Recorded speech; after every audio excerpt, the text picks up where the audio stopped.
저번에 그때하고 개구리 서비스 내일은 12시까지. 아니 이분이 지금 저한테 은밀하게 뭘 주셨는데 네. 그 눈빛이 가까이서 못 보셨잖아요. 못 봤죠? 저 좀 무서웠어요. 마치 폭탄물을 저한테 가지고 오신 것 같은데. 네. 아, 그거구나.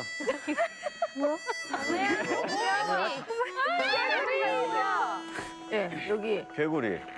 암개구리. 소금인 것 같은데 하얀 가름. 제가 생각했을 때 이 개구리를 소금에 절여서 오, 잔인해. 음식을 만드시지 않았을까. 이분이 과연 어떤 일을 했는지 오늘 네. 이걸 왜 보여주시는지 지금부터 천천히 이야기를 나누도록 하겠습니다. 무슨 장사를 하신 건가요? 개구리와 소금을 같이 팔았나요? 그게 소금이 아니고 네. 북한에서 삥두라고 하는 마약이에요. 저희가 빙두라는 거는 얘기를 많이 들었어요. 예. 사실 이게 뉴스에서도 많이 보도가 됐거든요.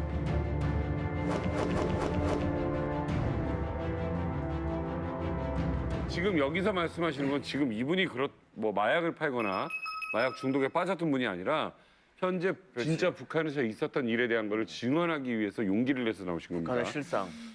어떻게 해서 그런 장사를 하게 됐어요? 저도 처음에는 뭐 그 심부름을 하다 보니까 네. 그 경비대 소대장이 이자같이 저런 박스를 주면은 저는 가져다가 중국 사람한테 주고 중국 사람은 저한테 또 그런 거를 주면 하니까 나는 삥든 줄 몰랐어요, 그게. 처음엔 안 하려고 했어요, 제가 무서워가지고. 네. 그게 마약이라면 북한에선 큰일 나죠. 총살이죠? 밀수꾼은 무기징역 아니면 총살이에요. 근데 집에 오니까 뭐 솔직히 집 형편이라는 게 말이 아니고 동생은 남이 이렇게 입는 저런 옷도 못 입잖아요. 그러니까 해야겠다. 뭐 그거 아니면 난 배운 게 없으니까. 그렇다고 장사할 줄도 몰라요, 저는. 그럼 가족은 어디 있었어요? 부모님은? 아니, 아버님은 그때 돌아가셨고 언제요? 2006년에. 아버님이 돌아가셨으니까 제가 집안의 가장이다 보니까 그 일을 하겠습니다. 어머님은요? 어머님은 미용을 하셨는데 솔직히 어머님이 하시는 그 미용은 반찬거리도 안 돼요, 북한에서 미용. 그래서 처음엔 조금 들고 갔어요, 그 중국에. 가서 하니까 돈이 많더라고요. 요만큼 들고 갔는데 중국 돈으로 그때 1,800원인가 주더라고요. 와 진짜 많아. 근데 개구리는 왜 오늘 이야기를 꺼낸 거예요? 그 개구리는 커버예요. 그러니까 뭡니까?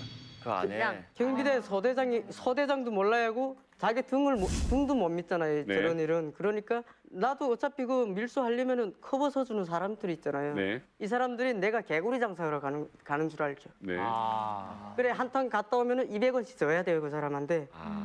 그러니까 밑에다가 이자같이 빙두를 깔고 네. 위에다가 개구리를 이렇게 씌워가지고 이렇게 네. 가는 거예요. 개구리 말고는 또 뭐를 위장해요? 꽁이나 노루는 겨울에 항문 같은 거 이렇게 파내고 거기다가 이렇게 넣어서 꽁이나 노루 들고 가고. 아, 꿩이 중국에 잘 팔리니까 예. 꿩 장사로 위장해서 예. 꿩 몸속에다가 이제 빙두를 넣고 가는군요. 빙두는 그럼 북한에서 만들어요, 직접? 북한에서 만드는 거죠. 옛날에는 함흥에서 만들었는데 지금 평성에서도 만들고 있어요. 평성이요? 예. 그게 예전에 그 소개시켜준 그 물주가 이제 평성에서 오는 사람이에요. 차 2.5톤 그런 대형 트럭에다가 그냥 돈같이 안 되는 거 그런 거 잔뜩 싣고 그 소박에 1kg밖에 없어요. 빙두가.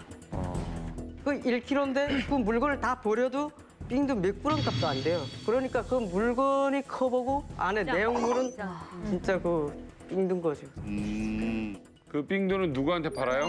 빙두는 서브나는 거는 간부나 좀 못 산 사람들도 좀 배고프고 힘들고 하니까 좀 어떻게 해서 조금씩 사서 하는데 배고프면 밥을 먹는 게 아니라 빙두를 해요? 빙두 하면은 밥이 안 땡겨요, 음식이. 이야. 근데 지금 삥두를 먹으면 배고픔을 모른다고 했잖아요. 그래서 그런지 모르겠는데 어제 뉴스에 보니까 그 여명거리 건설자들한테 북한 그 김정은이 마약을 먹여가지고 건설을 하게끔 했다고. 자, 그러면 중국에 파는 거 말고 북한 내에서 인민들도 빙두를 그렇게 합니까? 아, 제가 빙두 팔러 간다고 이렇게 나간다고 하면 담배 가게에다가 뭐 빙두를 이렇게 포장한 거 넣고 서로 담배 주고 받듯이 길거리에서 담배 주고 받듯이 막 그 정도로 빙두가 보급돼 있어요, 이제. 김정 선생님, 네. 이 진짜 그렇게 심각한 상황일까요? 아, 그렇죠. 원래 함흥에서 이게 빙두라는 것이 일명 이게 그 아이스라고도 하고 얼음이라는 말을 하는데 이게 원래 국가가 장사를 하니까 주민들이 그걸 영향을 안 받을 수가 없다는 그게 거죠. 무슨 말이에요? 그래서 이게 우리 국가과학원 산하에 함흥분원이라는 것이 함흥에 있어요. 이게 함흥이 북한에서는 화학공업의 대단지이면서 화학공업의 중심지거든요. 근데 원래 이거는 이 아편을 이게 죽줄 과정에 요게 천식 기관자 환자들 있잖아요. 기관지 환자들. 예, 이 사람들이 진정제로 쓰는 뭐 북한에서는 그걸 공식화해서 염산 에페트린이라고 말을 합니다. 그러니까 이게 그런 약물도 죽출이 되는데 그걸 농축시키고 하다 보면 이게 빙두가 나오는 거예요. 근데 이걸 뭐냐 북한의 3대 키워드라고 하면은 마약, 위조지폐, 무기 장사잖아요. 이게 전매 특허예요. 그러니까 이거를 계속 팔다 보니까 주민들도 그거를 날라가서 결국 이게 뭐 장사거리가 없으니까 어느덧 주민들이 그 연구 과정에 대한 비밀을 다 전수를 받아가지고 개인집에서 빙두를 만들어서 그다음에 그걸 중국적으로 팔다 보니까 자연히 확산이 되고 그다음에 심지어 간부들한테도 이렇게 뭐 공급이 되고 그게 와이로도 쓰이고 뭐 이런 식으로 해서 확산이 됐는데 원래 빙두라는 거는 국경 일대에서 퍼졌던 것이 이제는 전국적 범위에서 다 퍼졌어요. 그러니까 평성과학원에서도 아마도 함흥에서 하던 걸 평성에서도 하자 이렇게 돼가지고 아마 이쪽에서도 이 아래쪽 지역까지도 확산이 된 걸로. 그러니까 이제 이게 북한 마약이 두 가지가 있는데요. 하나는 이제 아편을 재배해서 하는 마약이 있는데 네. 이건 이제 80년대 중반부터 전국에 마약 재배를 했습니다. 아편 재배를. 그러니까 아편을 재배해서 액기스를 만들어서 그걸 정제하면 이제 마약이 되는 것이고 또 이제 그 아까 말씀드렸다시피 이제 그 함흥 쪽에 있는 그 분원에서는 화학적으로 제조를 해서 만든 거는 두 가지가 있죠. 그러니까 이걸 이제 국가가 책임을 지고 국가 주도로 마약을 파는 겁니다. 그런데 이제 국가가 팔다 보니까 개인들이 그게 약간 맛을 들인 거예요. 그러니까 이 많은 간부들이 국가에서 하는 마약보다 개인 마약 이 장사를 더 많이 하는 것이죠. 아니 근데 그 국가적으로 판다는 건 어디다 다른 나라에다 파는 거야? 아니면 중국이죠. 네, 기본이 중국. 동남아, 뭐 러시아, 유럽까지 다 팔고 있죠 지금. 야. 치명적인 게 우리 담배 광고 지금 금연을 하라고 그 광고를 하잖아요. 네. 담배보다 10배 몸에 안 좋아요. 이게 흡연이 들어가게 되면 폐에 이게 뭐가 차가지고 이게 숨이 답답해서 그렇게 해서 자다가 심장마비로 죽은 사람들이 엄청 많아요. 그래서 이게 조금 반복이 돼서 한 10배 이상, 20배 이상 되게 되면 거의 살아남은 사람이 없어요. 야. 순철 씨한테 질문이 있는데 예. 이게 불법이라서 사실 이게 처벌도 심하잖아요. 걸렸을 때 이 장사를 하면서 가장 위기의 순간이 있었으면 언제인지. 북한은 뇌물이 통하잖아요. 네. 전 뇌물을 돈으로 안 줬어요. 네. 빙두로 줬어요. 그 사람 보이부 계층에서 일하다 보니까 야, 너 잡으려고 하니까 빨리 도망가라고. 네. 왜냐면 내가 잡히면 저도 죽으니까. 예. 그렇게 해서 넘어오게 되신 거예요? 예. 동생은 같이 왔어요? 동생 지금 북한에 있습니다. 걱정 많이 되시겠는데요? 네. 가장 걱정되는 게 뭐예요, 동생 생각하면? 썸택.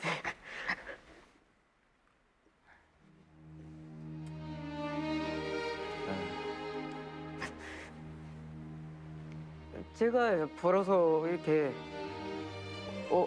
엄마하고 동생 목에 살렸거든요. 보고 싶으시죠? 예. 가장 엄마랑 동생 보고 싶을 때가 언제세요? 생일 때나 추석 때 좀 제가 잘 먹을 때. 북에서 오신 분들이 많이 그런 얘기해요. 내 앞에 고기 있고 쌀밥이 있을 네. 때 또 그거 배부르다고 남길 때 가시 먹는 것 같다는 말씀하세요. 그런 생각이 진짜 항상 드실 것 같아요. 북한 장사의 신 지금부터요 신기한 장사 아이템부터 북한의 장사 특별한 노하우까지 알아보도록 하겠습니다. 첫 번째 주제는요 문제로 준비했거든요. 화면 보여주세요. 다음 장사 품목의 공통점은 무엇일까요? 꿀벌, 연필, 사탕과자, 신발, 학습장, 옥수수가루, 꽃게, 털개, 뱀, 독, 낙지, 생복, 암캐구리, 꿩, 해삼, 찹쌀, 쌀, 황경피, 오미자, 정목나무 열매, 오가피 껍질, 무명초, 껍질, 공업품, 온밀가루, 골동품, 시오, 룡담초, 해신, 부채마, 애기손, 돌버섯, 두부콩, 마가봇, 열매, 담배, 사카린, 도자기, 니켈, 화고철, 감자, 잣금, 달걀, 명태, 외화와 나무. 미치겠다. 뱀도. 야, 뱀도 이게 뭐야 이게? 이거 어디다 쓰는 거예요? 어떻게 구하고? 침 만들 때 쓰나요? 독침? 네, 독침 맞을 때 쓰는 나는 잘 모르겠는데 일단 가져다 팔기만 했어요. 근데 저기 나오는 것은 북한의 항해남도 해주에 감이 있어요. 살모사를 기르는 공장, 이렇게 농장이 있어요. 그 사육사가 있는데 거긴 데서 뱀독을 제가 사가지고. 병에 들어있어 뱀독이 병에? 병에? 네, 뱀독을 병에다 여요. 뱀을 데서 뱀독을 이제 저 최대로 이렇게 있거나 그 성질을 살려서 그 뱀독을 축출해요. 그래서 팔아 먹는 거예요. 근데 이렇게 표결액 이렇게 있거나 이 무슨 이 갑산염 이런 데 최고로 하더라고요. 궁금한 건 네. 어쨌든 북한에서 밀수를 하다가 적발이 되면 처벌이 어떻게 되는지 궁금해요. 북한에서 밀수하다가 잡히면은 구류장에 들어가요. 우선 구류장에 들어가가지고 조서를 써요. 조서를 써가지고 거기에 톤으로 이렇게 했을 때는 형기 단련대나 형기를 많이 매겨요. 거기에 많이 매겨서. 경숙 씨는 걸려본 적 있어요?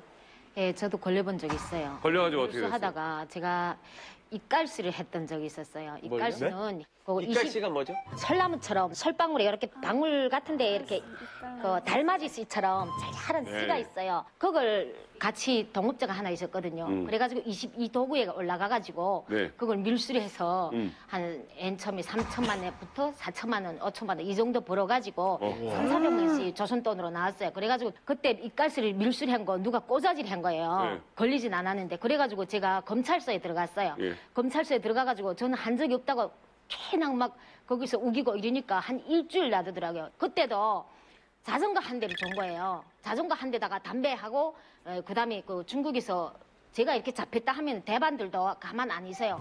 뭐 다 이렇게 투자를 해요. 내가 나와야만이 중국 사람도 버는 거예요. 네, 중국 사람도 벌기 때문에 우리 저 아무개 엄마를 빨리 껑지내자. 그래야 우리도 벌지 중국 사람도 벌고 나도 벌고. 이야. 그래가지고 중국에서부터 막 그 물건이 넘어와요. 그래가지고 다행히 제가 형길로 완전히 떨궜더라고요. 그래가지고 일주일 되는 날 오전에 12시에 딱 나왔어요. 만약에 밀수하다 잡히면 우리나라 전부 다 물품들 압수당하잖아요. 예, 그렇죠. 압수다 당해요? 예, 지금 몰수당해요. 몰수당해가지고 저도 한번 몰수당해 봤거든요. 네. 짐을 몰수당하면은 거기 국가에 들어가면은 국정가격에 저희한테 줘야 돼요. 약초 같은 거는 불법이라 하더라도 간대한 거예요. 간대하면 그 약초 관리국에 들어가서 국정가격이라도 줘야 되는데 국정가격도 없이 자기들끼리 그거 다 처리하는 거예요. 그래가지고 그게 국가에 도움을 줘서 뭐 어디에 들어간 것도 아니고 나를 단속한 사람이 일견이 돈이 되는 거예요. 그러니까 지가 또 먹는 그래가지고 거야. 지가 뺏어가지고 지가 또 밀수라는 거예요. 아유. 여기서. 그러니까 그저 이 경찰 여기서 말하면 경찰이라 해도 드러내는 강도다는 거예요. 예, 그러면은 제가 실제 약초를 그때 당시 한 톤 많진 않았어요. 한 톤 몇백인가 뜯게 하는데 해산 보유소대 독고지도원이라고 있었어요. 중국성을 가진 독고지도원이라고 있었는데 이분이 그때 그 정치대학을 올라가게 됐어요. 그래가지고 보위부장하고 말해가지고 그걸 자기가 다 처리해가지고 그 해산이 그 수원지 있지 않아요? 그 뚝으로 다 넘겼더라고요. 그날로 처리했더라고요. 그래서 내가 손을 못 쓰게 해서 그때 뜯게 하는데 그 사람 그거 팔아가지고 보위 정치대학 올라간 거예요. 그러니까 거기 보면 돈이 이렇게 막 명절 전 이럴 때 돈이 좀 그 보위 지도원들도 돈이 필요할 그 시기가 가장 자기가 보고 정치학교 갈 때는 네. 내가 정치학교 가야 되겠다 하면 밀수선을 한번 쫙 흩어요. 그러다가서 큰 있잖아 치는 거예요. 일반 밀수 안 하는 지역에서도 명절 때 되거나 뭐가 돈이 필요하다 싶게 되면 모든 경찰 부하원들은 완장을 갖고 있어요. 검열원이라는 완장. 필요할 때면 그 완장을 다 끼고 나서 지나가는 사람 돈 좀 있어 보이는 거 무조건 걸고 들어가. 야, 그 집 뭐야? 맞아. 예, 그 자리에서 봐가지고 만약에 송기라도 그 돈 되는 송기한다고 야 압수해가지고 그거를 갖다가 국가에다 바쳐야 되는 거예요. 근데 자기 이름으로 바쳐가지고 거기에 나오는 보상금을 자기가 받는 거예요. 이거 어떻게 밀수는 불법이잖아요. 불법이죠. 불법인데 처음에 어떻게 시작하게 된 거예요? 원래 직업은 미용사였어요.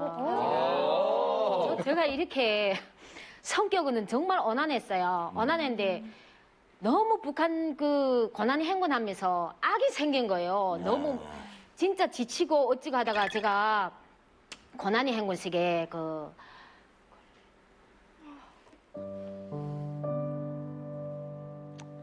아들하고 그 딸을 잃어버렸어요. 그때. 어떻게 해요? 왜요? 97년도 콜레라병이 돌았던 거예요, 그때. 그래가지고 저는 말하기도 꺼내기도 힘들고 이래서 말을 안 하려고 했는데 오늘 이만갑에서는 터뜨려야 되겠어요. 그래가지고 콜레라병이 돌았는데 아들하고 딸도 다 설사라는 거예요. 몇 살이었어요, 애들이? 4살하고 돌이 지나는데요. 네. 그때 당시 제 나이가 27살이었어요. 네. 27살이었는데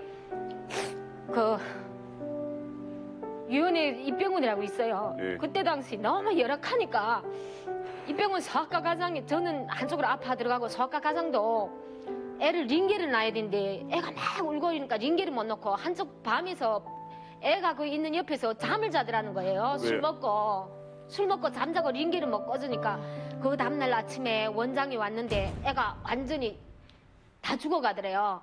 그때 막 원장이랑 막 볼까대며 이랬는데 끝내 애를 놓친 거예요. 그때. 그때가 네 살짜리 아들? 4살이랬어요. 그래 너무 억장물이 막혀가지고 둘째 애라도 살려야 되겠다고 또 소아병원에 내려갔어요. 소아병원에 내려갔는데 그 원장이 소아과 원장 김정심 선생이라고 있었어요.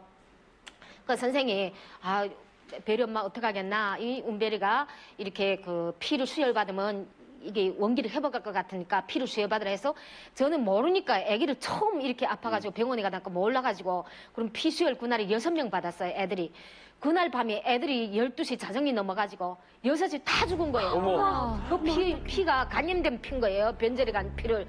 여기서 소리 나고 저기서 소리 나고 막 굉장한 거예요. 그날.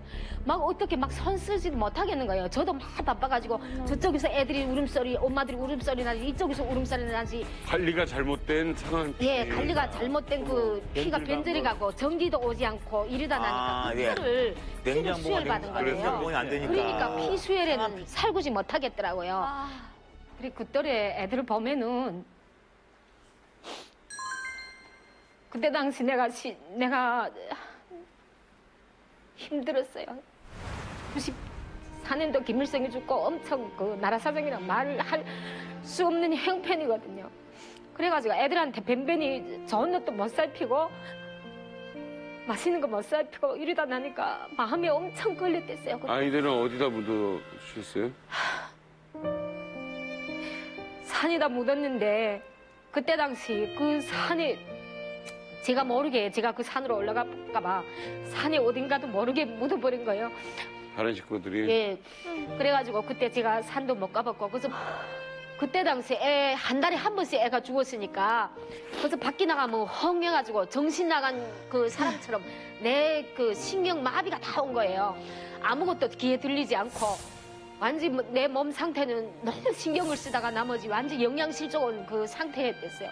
그래가지고 정신이 번쩍 들어가지고 내가 정신 차리자.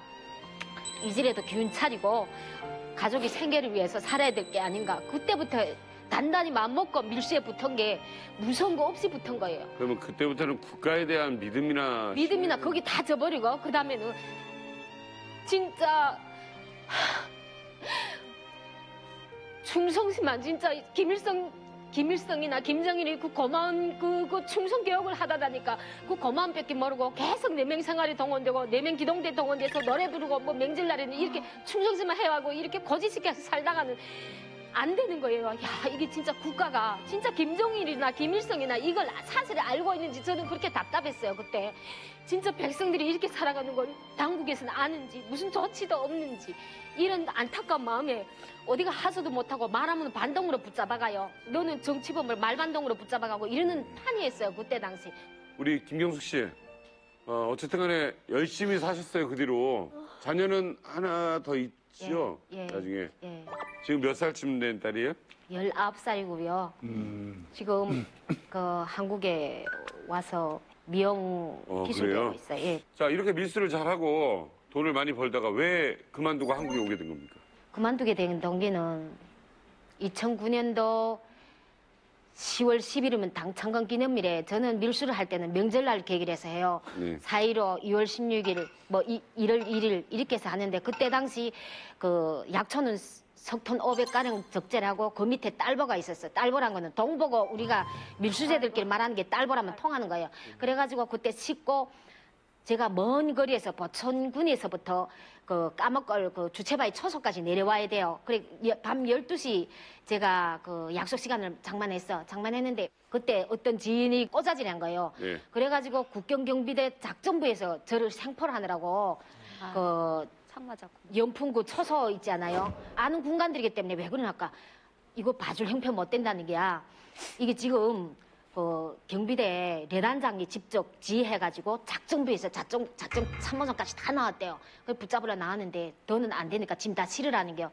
그래 보니까 상황을 보니까 밑에서 오도바가 있잖아요. 불을 쫙 비추고 완전 생포했더라고요. 그게 말 자체 완전히 뭐 알지산 투쟁이라 했으면 좋겠는지 너무 어처구니 없는 거예요. 그래가지고 진군들 다 피신시키고 실어 가라. 그럼 레단이 실어 가라 해서 실어 갔다가 한 보름 만에 지문 찾아 나와가지고 보니까 그 간모량도 많이 가고 그랬댔어요. 거기에 간모도 많이 가고 이래가지고 그걸 봉창하느라고 제가 중국 쪽에 왔던 것 같아요. 그래서 이제 탈북하게 된 거예요? 예, 탈북했죠. 북한을 봉쇄를 해버리겠다는 거예요. 숨쉬기도 힘든 그런 상황에 직면한 것 같습니다. 연관되는 모든 걸 다 끊어버리겠다는 거죠.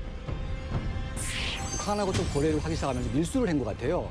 연간 한 5억 달러 이상의 그 무역 규모까지 커졌습니다. 이중 스파이가 아닐까라고 요즘 의혹이 좀 많이 제기되고 있습니다. 100개 금융기관에 대한 그 해킹을 시작을 한다라는 거죠. 슬그머 시작인 거죠. 이건 정말 범죄 아닙니까? 계실 때 대북 제재 때문에 힘들었던 적이 있었나요? 아, 네, 있었죠. 쌀 가격이 오른다던가 아니면은 뭐 보안소에서 단속이 나온다던가 하면은 벌써 시민들은 아, 또 뭔 단속이 있구나. 아, 또 뭐 이것 때문에 또 시민들도 목을 조르려고 나왔구나. 이렇게 생각을 하고요. 모든 물가가 진짜 엄청 생각 밖으로 많이 뛰어오르고요. 그 시간에 따라 뭐 보이사르 무급열이 뭐 한 열흘 정도, 한 10일 정도 이리 하는 것도 아니고 한 달 정도, 한 보름 정도 이렇게 시간을 끌면은 시민들은 더 힘들어하는 거예요. 올해 4월 달에 평양시 배급이 좀 중단된다는 말이 있습니다. 왜냐하면 그 배급제를 받고 있는 북한 인민들은 거의 없어요. 그러니까 배급을 받는 사람들은 평양 시민과 국가 공무원들밖에 없습니다. 그러니까 공무원 배급이 끊기게 되면 국가 체제가 이제 무너지기 때문에 저는 이번에 대북 제재 여파가 주민들 물론 타격이 있겠지만 북한 지도부에 상당한 타격을 좀 주고 있다. 그럼 효과가 조금 있겠네요. 효과가 굉장히 있죠. 최고의 대북 제재로 지금 돈 가뭄에 시달리고 있는 북한인데요. 김정은이 경제난을 뚫기 위해서 물불 안 가리고 돌파구를 찾고 있다고 합니다. 과연 어떤 것들일지 화면 보여주세요. 2017 김정은의 대북 제재 돌파구, 세계은행에서 돈을 빼돌려라. 이소연 씨, 대체 북한이 어떻게 세계은행에서 돈을 빼돌릴까요? 네, 북한에서 지금 체계적으로 그 양성하는 해커들이 있습니다. 금융 해커들이 있는데 이 해커들을 이용을 해서 외국 금융기관에 있는 돈을 빼가겠다라는 거죠. 그래서 지난해 지금 그 폴란드 은행이 한번 그 해커들로 인해서 한번 그 해킹이 당했습니다. 근데 여기에 그때 북한의 그 훈련받은 양성원들이 100개 금융기관에 대한 그 해킹을 시작을 한다라는 거죠. 이것은 뭐냐면 어느 은행에서나 우리가 이걸 해킹을 해서 돈을 가져갈 수 있다라는 자신감을 보여준 거고요. 실제 방글라데시 은행에서 2016년 2월경에 8,100만 달러가 해커들에 의해서 불법으로 외국 은행에 그 송금되는 이런 그 사건이 생깁니다. 이것도 북한이 하지 않았느냐라는 지금 의혹을 받고 있고요. 또는 그 베트남이나 필리핀 같은 이런 은행들에서도 2015년에 해킹 사건이 있었는데 여기에도 북한 해커들이 관여했다라는 의혹들이 지금 속속 나오고 있습니다. 이게 좀 보안이 취약한 국가에 그냥 들어가겠다는 거니? 네, 동남아시아. 이게 말이 해킹으로 이제 은행에 있는 돈을 훔치는 거잖아요. 그러니까 사실 그 은행에 있는 돈은 누구 돈이겠습니까? 데니안 씨 돈일 수도 있어요. 그렇지. 하는 거 아니야? 근데 마이너스 왜 화내? 왜 화내세요? 갑자기 화가 나죠. 갑자기 화났어. 문자가 왔는데 돈이 빠져나. 말도 안 돼. 이건 정말 범죄 아닙니까? 네, 그러니까 이제 북한 그 정권은 이제 어떤 타격을 받게 되면 반드시 보복해야 된다는 규칙이 있습니다. 그래서 이제 압박을 가하게 되면 거기에 상응하는 대응을 해야 되는데 지금 북한의 대응 수준은 사이버전밖에 없어요. 그러니까 사이버전은 정말 사람만 잘 길러내가지고 돈 안 들이고 사이버를 할 수 있지 않습니까? 그래서 이제 사이버를 동원해가지고 뭐 원전 해킹해가지고 원전 훑는다든지 뭐 이런 식으로 이제 막 나가는 짓을 하는 거죠. 북한의 사이버전 능력이 놀랍게도 미국과 러시아 등등에 이어서 세계 4위 안에 들어요. 세계 4위 안에. 와, 진짜 대박이다. 그럴 때 미국도 북한을 제대로 침투를 못해요. 왜냐하면 북한의 내부망은 인트라넷이라 그래서 중국으로 나가는 몇 개 회선 빼놓고는 다 막혀 있어요. 다 막혀 있으니까 그 몇 개 선만 지키면 되는 거예요. 그러니까 거기 아예 못 들어가. 이 중국의 단둥이나 선양 또는 이번에 그 쿠알라룸푸르, 뭐 베트남 이런 데에 그 요원들을 파견해가지고 위장 취업을 시키거나 아예 외교관까지도 실제로는 외교관 신분인데 사이버 테러를 하거나 아니 불법 도박해가지고 돈도 벌고 음란 사이트를 운영한다든지 이렇게 해가지고 할당량이 있어서 상납을 해야 되는데 그거 제대로 못 해가지고 외교관들이 막 이탈하고 그런 사태까지 지금 나는 겁니다. 이야. 그러니까 이제 이게 뭐 눈에 안 보이는 실체이기 때문에 그 실체를 잡게 되면 제대로 할 수 있잖아요. 근데 이제 북한에서 어딘가 숨어서 지금 하기 때문에 잡기가 힘든 겁니다. 그래서 지금 중국이 협조를 하게 되면 중국 서버를 활용해서 오는 체코를 잡을 수가 있는데 중국이 협조를 안 하기 때문에 현재로서는 잡기가 쉽지가 않습니다. 뭐 해킹뿐만이 아니고요. 또 뭐가 있을지 2017 김정은의 대북 제재 돌파하고 두 번째 화면 보여주세요. 2017 김정은의 대북 제재 돌파하고 두 번째 양귀비 밭을 늘려라. 무슨 마약 아니야? 제가 듣기로는 양귀비가 마약 네, 그렇죠. 마약이죠. 그러니까 아편. 재료로 쓰이는 걸로 알고 있는데 괜찮은 건가요? 제가 어릴 적에 그러니까 외할아버지가 그러니까 풍이 왔어요. 진을 받아가지고 그 진을 그러니까 한 번 그렇게 썼는데 할아버지가 그 풍에서 그러니까 깨어난 거예요. 그러니까 이 주민들은 그걸 그러니까 못다 듣다가 비상용 뭐 배 아프거나 뭐 어지럽거나 이럴 때 그러니까 좀 그런 비상약으로 많이 사용하는 거예요. 흔히 얘기하는 약발이 있는 겁니까? 네네네. 그러니까 약이 없으니까 약을 뭐 중국에서 수출해서 중국에서 받아서 진짜 야매로 나가서 개인이 사서 먹어야 될 그 상황인데 그게 없으니까 그냥 만병통치약이에요. 감기 조금 왔다거나 하면은 그걸 태워서 주사로 맞고 근데 그게 진짜 계속 주동적으로 맞다 보면은 그게 중독이 되는 거예요. 떼지를 못해요. 진통제처럼 예, 그죠. 슬픈 현실인 게 북한이 약이 부족하잖아요. 맞아요. 근데 아편을 먹는 이유가 이 병을 고치기 위해서 먹는 게 아니라 그 아픔을 잠재우기 위해서 먹는 거거든요. 근데 뭐 마약 중독자라 그러면 그 사람들이 자기의 그 인조이먼트를 위해서 이제 먹는데 사실은 그 사람들은 아프기 때문에 먹는 거거든요. 맞아요. 그래서 자기가 중독자가 되고 싶어 안 하는데도 중독자가 될 수밖에 없어요, 그거는. 예. 우리인데는 이 아편을 완전 대량적으로 심는다는 몇 정보지. 농장에서 재배하는데 이 국제적 이거 마약이 단속품이지 않습니까? 그러니까 아편이란 말 안 하고 도라지를 한단 말입니다. 백도라지. 우리가 백도라지 농사를 짓는다 해서는 밭이 얼마나 큰지 그 진을 딸 때는 이런 학교 학생들 그죠 총동원 시킵니다. 학생들 그죠. 그래서 앞에서 아이가 한 명 나가서 칼로 도려내고 뒤에가 그거 이제 진을 만다서 유리다 이렇게 받아서 이제 마지막 선생들인데 밭인데 아이들이 그 아편 밭이 그 약 진이 그 냄새가 진동하니까 약에 취해서 막 썩고 먹는단 말이야. 어린애들이? 어린 아이들이. 그럼 그거 막 날아가고 그다음 거기서 또 아이들 또 몇 연령이 좀 풀면 그 다음 날엔 또 이렇고 거기서 또 도둑질해서는 아편 자체가 돈이니까 막 갖다 파는 그런 현상이 부지 기수입니다. 아니 이게 말이 돼? 애들한테 마약 재배 순간에 그 약을 재배해야 되니까.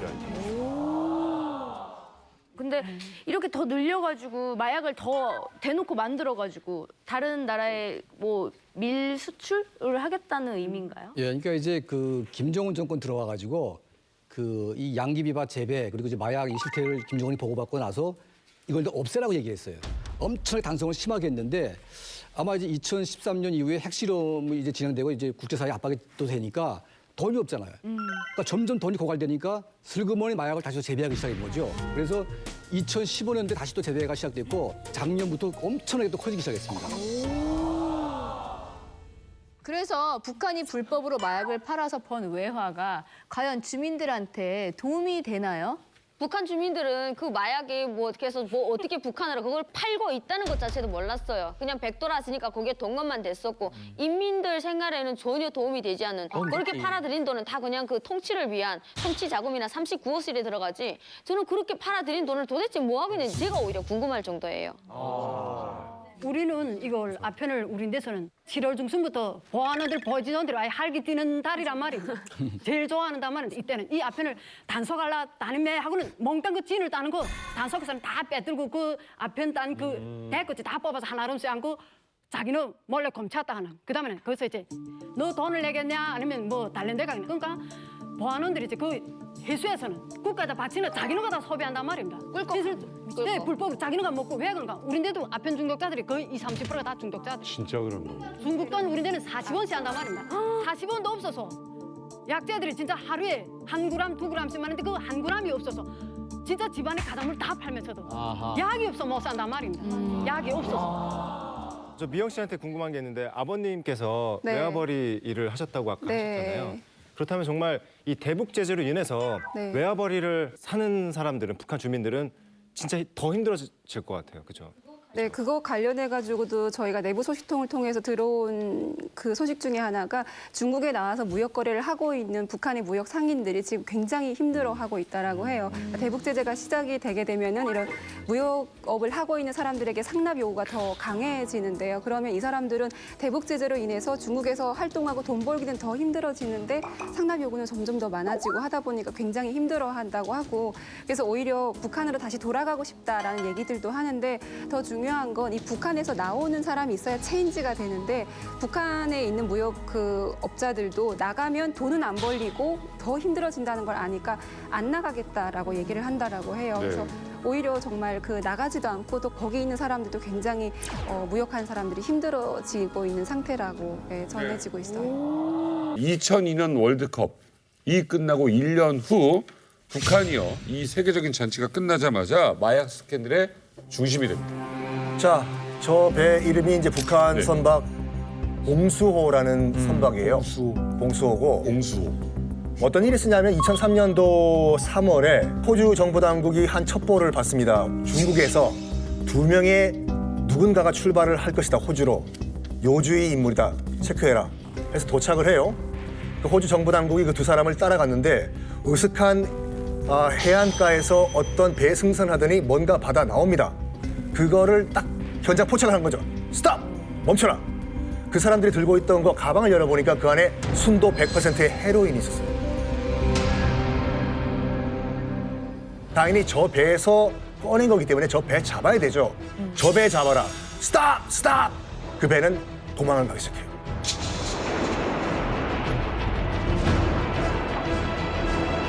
호주 해군은 당연히 따라갔겠죠.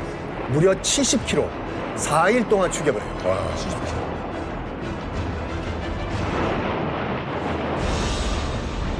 결국 잡습니다.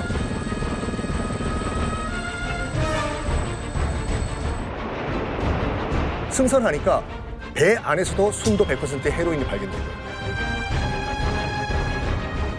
그리고 또 뭐가 발견되냐면 이 GPS, 이 송신기가 발견되는데 이 위치를 추적해 가니까 해안가 백사장에 화말 하니까 또 그 안에 가방이 등장하고 순도 100%의 헤로인이 발견돼요.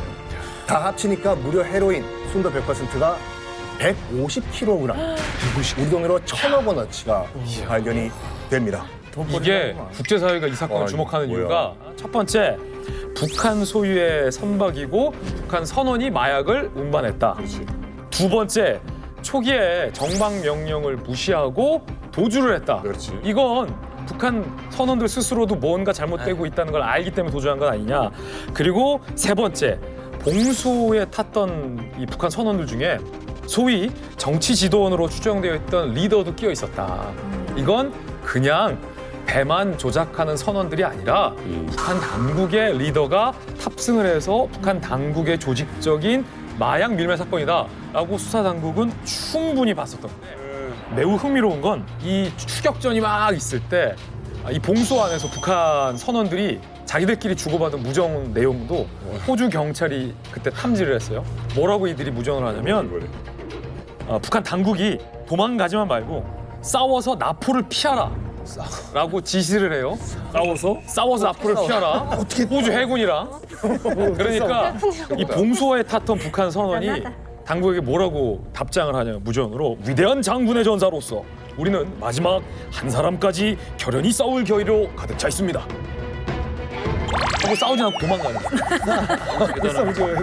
못 싸우지. 해군이랑 어떻게 싸워. 어쨌든 호주 경찰이 그때 이 실시간 무전한 내용까지 다 도감청을 한 거예요. 확보를 한 거예요. 그러면 상식적으로 보세요. 이건 북한 당국이 개입됐다고 볼 수 있어요? 없어요? 있죠. 아니 그때 사실 중국이나 일본처럼 가까운 나라들도 있는데 왜 그 비싼 기름을 주면서까지 호주까지 갔을까요? 그 당시만 하더라도 중국의 그 마약 뭐라고 할까 마약의 메카는 길림이었어요. 그러니까 길림에서 그 필로폰을 이제 주로 만들어냈는데 필로폰을 만드는 방법은 여러 가지가 있는데 가장 싼 방법은 뭐냐면 에페드린이라는 그 성분을 대마초에서 뽑아내요. 에페드린을. 이거 가지고 이제 그 필로폰을 만들어내는데 이거를 북한에 보내요. 그러니까 북한의 그 박사님들 보고 이거를 순도 거의 100%의 필로폰을 만들어내서 다시 갖고 와라. 그럼 길림에서 다시 수출을 하겠다. 그런데 중국이 약간 이중적 그런 그 스탠스가 있거든요. 하나가 뭐냐면 아편 전쟁의 트라우마가 있어가지고 그렇지. 우리는 한번 아편 전쟁 때문에 나라가 망한 적이 있다라는 트라우마가 있고 동시에 뭐냐면 이걸 팔아가지고 돈을 벌어야 되겠다라는 두 가지 딜레마가 있어요. 이게 수출을 하기 시작했는데 은근슬쩍 내수 시장이 퍼지는 거예요. 북한에서 중국에. 수입한 이 필로폰이. 안 들어올 수가 없지. 안 되겠다. 역추적을 해보니까 아까 말씀드렸던 그 흥남에 있던 나남제약회사 등등등에서 빠져나오는 거예요. 아하. 중국은 공식적으로 북한에게 항의를 하는 경우가 거의 없어요. 근데 여기가 거의 처음이자 마지막으로 공식적으로 그 화학공장 제약회사 문 닫아라 라고 명령을 했다고 해요. 그러니까 지금 북한 입장에서 봤을 때는 팔긴 팔아야 되는데 팔 루트가 없었잖아요. 그러네. 가장 만만한 그 중에서 그래도 이 마약 청정국이라고 하는 호주에다 갖다 팔자 이렇게 연결된 거예요.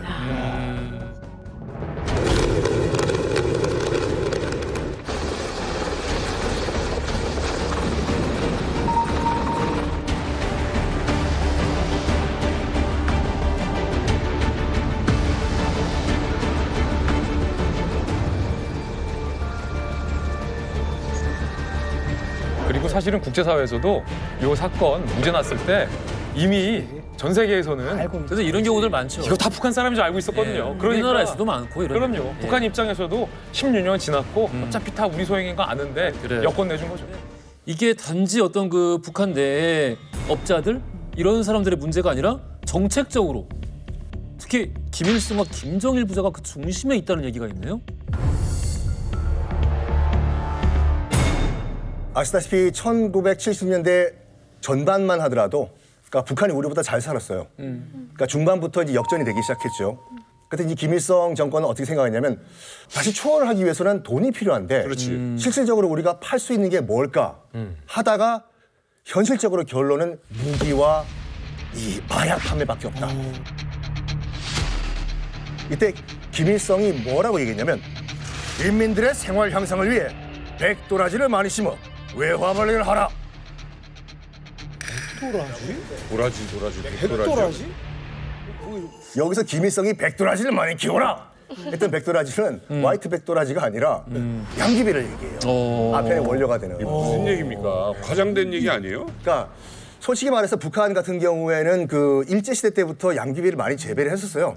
특히 함경도 지방에서 양귀비를 재배해가지고 그 당시 이제 지금 현재는 대한민국이죠. 서울, 경성에 막 갖다 많이 팔았는데 1970년도 이전까지만 하더라도 알게 모르게 약간 이 비공식적으로 이제 함경도에서 양귀비를 재배하다가 이제 돈이 없잖아요. 돈이 없다 보니까 공식적으로 이제 국가가 주도해서 양귀비를 대규모로 재배를 하자 했는데 이거를 대놓고 양귀비를 키워라! 할 수는 없잖아요. 그래서 약간 은어 비슷하게 양귀비 대신에 백도라지를 키워라. 공식적으로 국가 주도로 키우기 시작했다 이 말이죠. 이 양귀비를 왜 백도라지라 한가면 양귀비 꽃이 새하얗습니다. 딱 새하얀 꽃으로. 그래서 백도라지인데 저희 지역도 다 백도라지로 알고 있어요. 어쨌든 북한에서 대규모 마약 사업이 기획이 되고 이제 시작이 됩니다. 어쨌든 간에 북한에서 마약 사업에 손을 댔다라는 이야기가 하나둘씩 흘러나오기 시작을 하죠. 그래요. 이 아까도 말씀드렸듯이 그 진통 계열 마약들을 만드는데 가장 기본이 되는 게 양귀비니까 양귀비 밭이 중요하겠죠. 북한 군인이 관리하고 있는 실제 북한의 양귀비 밭 이것을 촬영한 동영상이 있습니다. 북한의 정보원이 목숨을 걸고 촬영을 해서 우리에게 보내온 것인데요. 그 규모가 정말 충격적입니다. 자, 룡천 대흥. 네, 대흥. 양귀비 재배 밭이랍니다.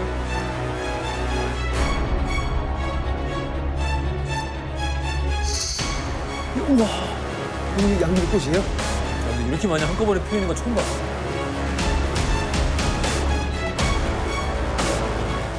나무가 있는 게 아니라 다 양귀비네요. 우와.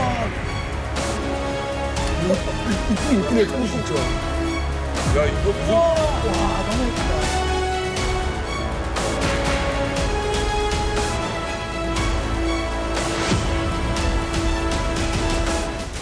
증거가 또 있습니다. 국제사회가 요덕 정치범 수용소를 감시하다가 포착한 건데 지금 보시면 2001년 당시의 양귀비 재배 지역이 저 파란색 점선이었는데 와, 저 조금이었는데 2011년 10년 만에 빨간색 점선으로 15배나 늘어났어요. 양귀비 재배지가 요덕 수용소 근처인데 중요한 건 여기가 요덕 수용소 근처라는 지리적 특징이 중요한 건데 양귀비를 저 정도로 재배하고 관리하려면 요덕 수용소에 살고 있는 학생이고 뭐 정치범 할 거 없이 싹 다 긁어서 동원해야 그러겠지.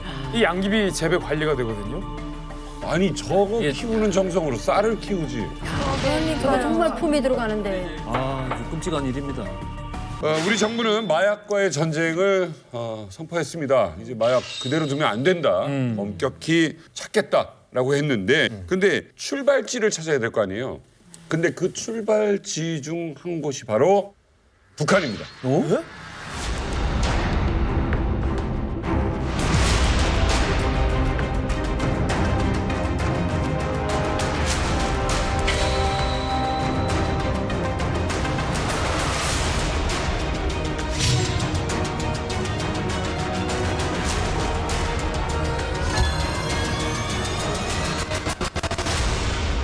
우리나라 마약에 보면은 사실 중국에서 필로폰이 사실 많이 들어왔어요. 사실 알고 보니까는 북한산 필로폰이 들어오고 있었어요. 북한에서 중국으로 일반인들한테는 필로폰을 직접 싼 가격으로 매입해 가서 우리나라에 공급을 했던 거죠. 중국산 필로폰은 느리느리해요. 북한산 필로폰은 얼음처럼 아주 아이스처럼 그래 아주 깨끗합니다. 그래서 육안으로도 수약자들이 야 이건 북한산이다.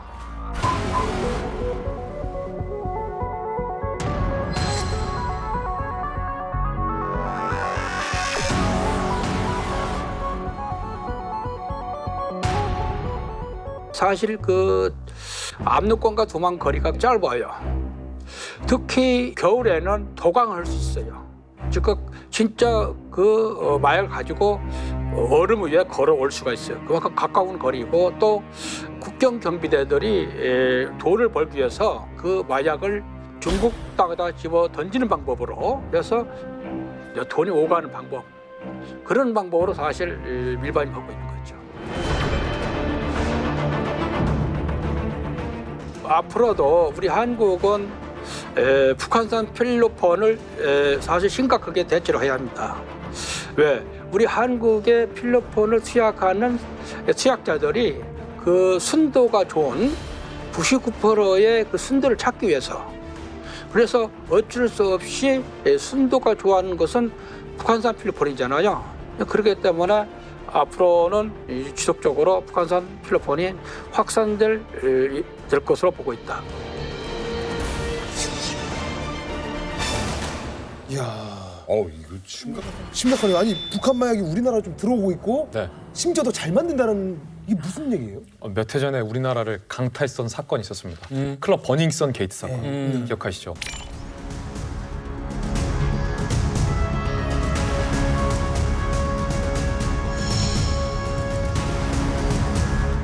그 버닝썬 사건이 한 차례 쓸고 간 뒤에 강남 클럽가를 대상으로 취재를 한 보도 중에 이런 보도가 있었습니다. 북한산 마약이 유통되고 있는데 이 북한산 마약은 고급 VIP들만 쓰고 있다라는 얘기가 쉬쉬하면서 한 차례 돌았던 적이 있었어요. 마약 중에서도 최고급으로 친다. 이미 강남 클럽가에서 이런 얘기가 나왔다는 거죠. 가격도 저가 필로폰보다 5배에서 10배 정도 많게는 많이 나간다라고 하는데 문제는 이 순도 때문이겠죠. 2019년에 이 이야기가 언론에 한번 돌았으니까 불과 얼마 전 이야기죠. 북한에서 처음에 이 아편 마약류를 만들 때 중국이나 러시아에서 뭐 원료를 수입을 해다가 가공하는 과정만 북한에서 했거든요. 네. 물론 지금은 원료도 다 북한에서 하고 있지만 이거를 가공하는 장소가 있어요. 정말 알면은 아주 충격을 받을 장소이거든요. 마약을 만들려면 재료도 있어야 되고 시설도 있어야 되고 인력도 있어야 되잖아요. 그렇죠. 바로 이 시설 제약 공장이에요.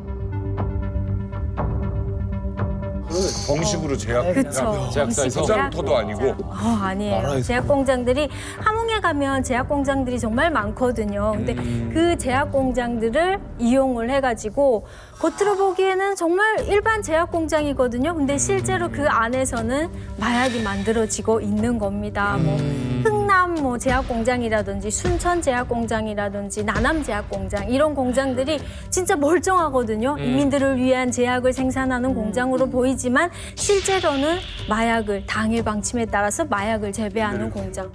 최근에 아주 재미난 사건이 있었는데 2015년 8월에 북한산 마약을 그것도 미국에 밀반입하려던 국제 범죄 조직단 5명이 적발돼서 검거가 됐던 사건이 있었는데 미국이야. 북한산 마약 100kg을 밀반입하려다 미국으로 적발이 됐는데 그때 이 사람들이 얘기한 실토한 내용이 더 충격적이에요. 우리가 아직 밀반입하지 않고 저기에 숨겨놓은 필리핀 땅속에 숨겨놓은 필로폰이 1톤이 있다. 1톤이 있다. 1톤. 실토를 한 거예요. 필로폰 0.03g이 1회분이라고 했잖아요. 1톤이면 3천만 회분이에요. 3천만 회분. 3천만 회분. 어마어마한 양을 필리핀에 묻어뒀다라고 얘기를 했어요. 그런데 이 북한산 마약 유통의 특징이 있습니다. 야, 이게 참 흥미로운데. 북한이 러시아와 중국에는 주로 헤로인과 아편을 공급한다. 분석이 있고 한국과 일본에는 아까 말했던 필로폰을 주로 공급한다. 더 나쁜 걸 한국 쪽에 더 나쁘고 중독성이 강한 필로폰을 한국과 일본에 공급을 하는 거죠. 근데 앞서 얘기했던 순도 99% 이상의 과학자들이 만든 정제된 하얀 가루. 그게 한국과 일본에 밀 수출된다는 거죠.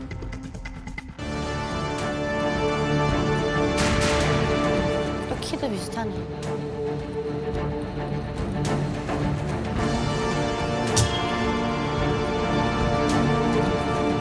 전 세계의 초점이 한반도 문제에 집중돼 있는데 서로 견해를 공유하고 또 앞으로 공동으로 조정 연구해 나가는 데서 아주 의미 있는 그런 대화가 될 거라고 생각합니다. Сегодня в Россию, по сути дела, развитие двухсторонних отношений поможет нам лучше понять, какими путями мы можем. 자, 두 사람의 첫 만남이 언제였냐면 그렇게 오래되지 않은 겁니다. 이 영상은 2019년 4월 25일. 푸틴이 초청을 합니다. 그래서 김정은이 러시아의 블라디보스톡으로 날아갑니다. 그런데 그 시기는 언제냐면 김정은이 하노이에서 트럼프 미 대통령에게 굴욕을 맛본 직후예요. 맞아요. 하노이 노딜. 망신당했지. 하노이 노딜.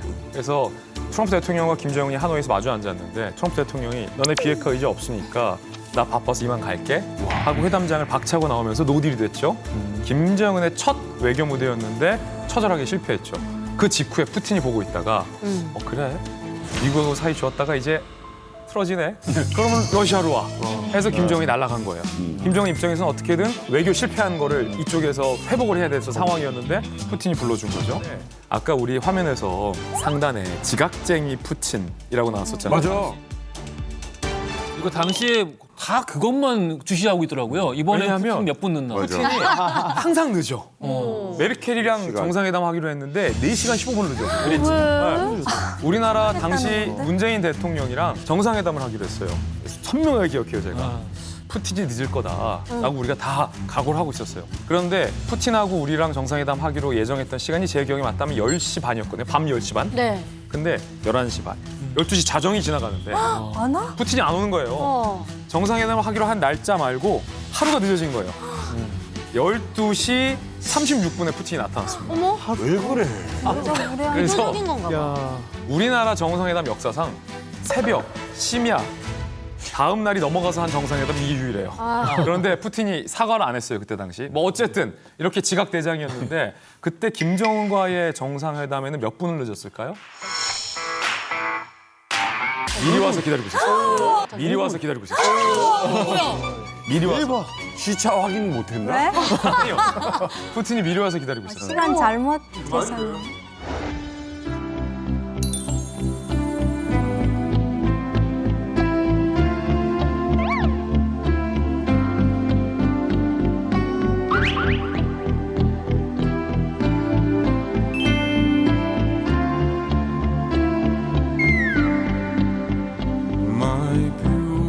교수님, 우리가 러시아 밖에 다른 나라들은 늘 푸틴이 어느 나라 대통령 혹은 지도자와 이렇게 회담을 할 때 몇 분 넣는 날을 보거든요. 왜 이게 러시아 내에서는 그렇게 자꾸 지각하는 것에 대해서 뭐라고 해요? 그러니까 이거는 푸틴의 외교 전략이죠. 전략이다. 푸틴 상대에 대해서 얼마나 중요하게 생각하는지를 보여주는 그런 숫자예요. 그러니까 푸틴이 항상 뭔가에 짜증나거나 아니면 뭔가에 상대방에게 하고 싶은 게 있을 때는 항상 늦어져요. 그러니까 제일 기록적인 게 독일 총리였던 메르켈이랑 4시간 주거이었고 심지어 지금은 돌아가셨지만 영국의 여왕 엘리자베스 2세도 2시간 넘게 늦었어요. 아니 그 연세든 분이 놔두고? 그러니까 푸틴이 항상 그래요. 우리가 지금까지 이야기한 이 정상회담을 계기로 굉장히 눈에 띄게 부쩍 좀 친해진 것 같습니다. 김정은과 푸틴. 최근에 이들의 은밀한 친목이 들통이 난 게 있습니다. 맞습니다. 이 절친이 된 두 사람이 더욱 똘똘 뭉쳤습니다. 끼리끼리 유유상종이라고 하죠. 푸틴과 김정은이 아주 잘 어울리다가 그것도 몰래 어울리다가 전 세계에 증거가 딱 포착됐습니다. 그런 게 있었어? 바로 이겁니다. 이거 뭐예요? 이게 뭐? 위성 사진인데 다시 달리기 시작한 북한 러시아 간 화물 열차의 모습입니다. 진짜구나. 예. 왔다 갔다 하는 자, 코로나19 때문에 북한 국경 봉쇄됐었죠. 북한 러시아 간 화물 열차의 왕래도 중단됐었어요. 맞아요. 그런데 지난 11월 2일입니다. 비교적 최근이죠. 러시아의 화물 열차 3대가 북한의 두만강역으로 향한 위성 사진이 포착이 된 겁니다. 2년 8개월 만에 북러 화물 열차의 운행이 재개된 건데 자, 그럼 그 러시아가 보낸 화물 열차 안에 북한으로 가는 무엇이 들어 있었을까요? 일단은 뭐 북한이 지금 식량난이 좀 심하잖아요. 그러다 보니까 식량이나 이제 곡물이나 또 보여보세요. 백신? 백신? 백신. 러시아 백신. 자, 백신입니까? 식량입니까? 아 이거 고민된다. 고르세요. 하나만 고르세요. 저는 백신으로 가겠습니다. 땡. 백신 아니라고? 밀가루 그렇지. 식량 밀가루. 밍크 패딩. 땡. 이 열차에 실린 건 저 깜짝 놀랐는데 다름 아닌 식량도 약도 백신도 생필품도 아닌 뭐예요? 말이었습니다. 말고기 말. 아니 살아있는 말. 말고기 말고 말? 말고기 말고 살아있는 말.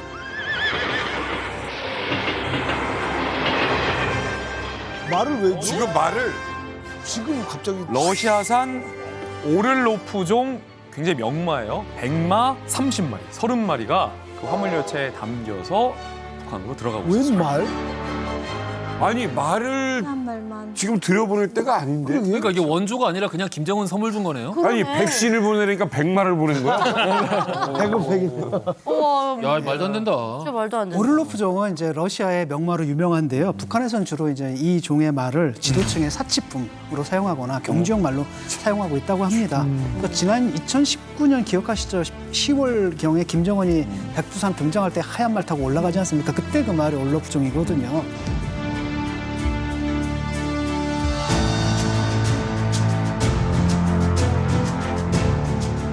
근데 이제 문제는 사실 우리가 아까도 그렇게 얘기했지 않습니까? 그 안에 뭐가 들어있을까? 당장 떠오르는 건 식량 아니 의약품인데. 말이에요. 그게 아니라 말이었다는 거예요. 그리고 이 말 그 자체도 값이 비싸지만 생각해보세요. 이걸 갖다가 유지하고 맞아요. 하는데 또 얼마나 많은 비용이 들어가겠습니까? 참 이 사람들 사고방식이라는 게 참 재미있어요. 어떻게 이럴 수가 있을까? 김정은의 로열 패밀리에게 공급되는 말은 러시아의 오를로프 종만 김정은이 고집을 해요. 그 순수한 혈통의 백마. 왜? 갈퀴조차 흰색이거든요. 그래서 백두산에 등반하는 그 김정은의 영상을 보면 정말 아름다워요.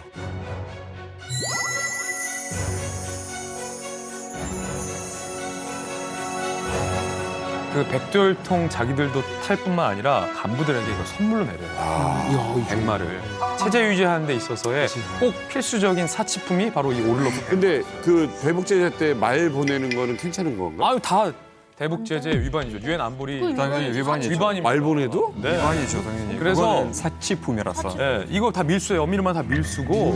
네. 또 러시아 자료에 따르면 2019년에 아까 또 기자님이 얘기를 하셨는데 이제 거의 12마리를 이제 백마를 밀수를 했어요. 맞아요. 19년에. 네, 그 당시는 75,509달러를 지급하고 그 백마를 했는데 이번에도 우리가 아까 봤을 때는 30마리를 구매했기 때문에 우리가 정확하게 모르는데 주종으로 2억 7천만 원 정도에 되지 않을까라는 평가가 있습니다. 북한이 이게 그 김부자들 특히 이 김부자들의 백마 사랑은 김일성 때부터 사실은 시작된 거거든요. 그래서 김일성이 세계와 더불어 회고록에다가 백마에 대한 사연을 쓸 만큼 그게 이제 백두혈통과 연관이 되어 있다 보니까 북한의 백마는 그냥 말이 아니에요. 그래서 북한 같은 경우는 경제가 어렵거나 주민들 속에서 뭔가 막 어려움에 반발이 생길 때마다 김부자가 백마 타고 백두산에 올라가요. 맞아. 백두에서 시작되고 뭐 우리 자수령님 장군님이 이어가시는 혁명의 위협을 오늘은 우리 장군님이 이런 걸 막 풀어놓는 거예요.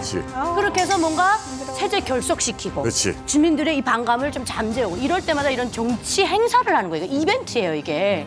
아 근데 이제 제 생각에는 이제 이 위기를 좀 벗어날 방법은 어떻게 보면 딱 하나뿐인 것 같은데 김정은이랑 어떻게 보면 푸틴이 자리에서 물러나야 될 것 같은데 그게 가능한 얘기인가요? 가능하지 않습니다.